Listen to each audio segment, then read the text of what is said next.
case briefs, and so much more. LSData's got what you're looking for.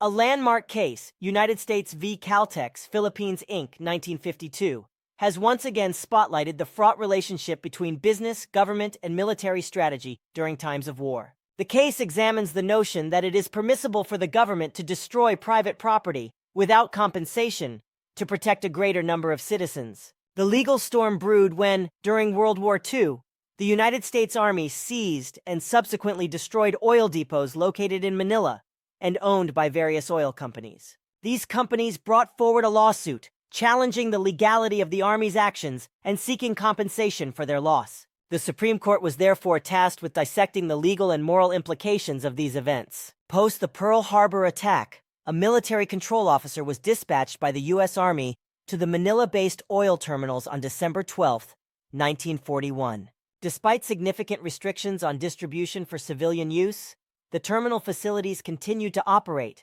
albeit primarily servicing the Army's requisitioned supplies. As the military situation deteriorated, an evacuation order was issued to the residents of Manila, effectively declaring it an open city. Letters requisitioning the oil depots were delivered to the oil companies from the Army's chief engineer on the same day, December 25, 1941, effectively signaling that any necessary destruction would be conducted by the Army. The Supreme Court's verdict was that the destructive actions taken by the Army did not require compensation under the Fifth Amendment. These actions were deemed a justified exercise of governmental power in aid of thwarting enemy advancements. The court analogized this case with the non-compensated destruction in the Pacific Railroad decision, concluding that the oil companies were likewise not entitled to restitution. This ruling overturned the decision of the lower courts, which had initially granted compensation to the responding companies.